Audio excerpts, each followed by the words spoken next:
when our children are learning how to walk. How many times will your baby attempt to walk and fall and you just say, just sit down, don't try anymore, you've fallen 20 times. Just sit down somewhere, busting your lip and everything, getting in folks' way. When will a baby walk? It will walk when it walks. That's when it will walk. Les, when will you be known nationally as the motivator? I will be known when I'm known. That's when I'll be known. Don't get caught up in, well, I've tried it 4 or 5 times and things didn't work out. If there's something that you want and you're hungry for it, you've got to do whatever is necessary until. And when you give the best you can and that's not enough, you must do what is required. If it's hard, why do people do it? You ask people who do things. People who climb mountains just for the sake of it. Nobody paying them to do it, just do it. Somebody said, I'm going to run around the world. You said, well, why would somebody want to do that? I'm going to swim the Atlantic Channel. Why? The people who go after that stuff, what makes it worth it? It's got to be your passion. You got to love it. It's got to be what you are supposed to do.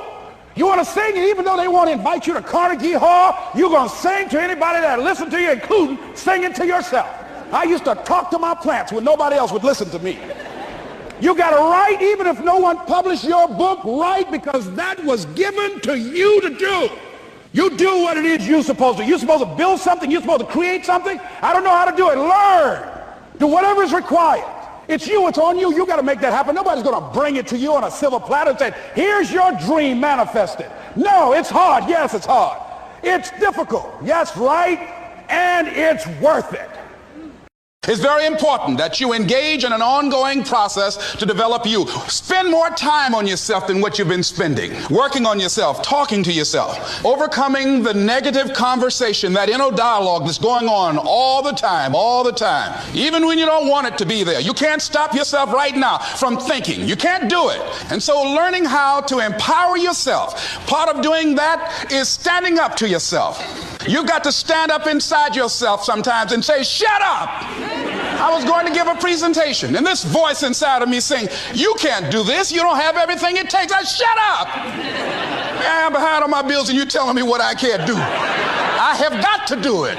You'll get scared sometimes. Your mind will go blank on you. Some people you will allow to unnerve you, and you wonder, what's wrong with me? I'm not crazy. That's why you've got to learn to make a conscious, deliberate, determined effort to stand up inside yourself. Working on yourself, watching that inner dialogue, it will determine the quality of your life. I don't care how good you are. I don't care how talented you are. I don't care how much you work on yourself. There are some times when things aren't going to go right.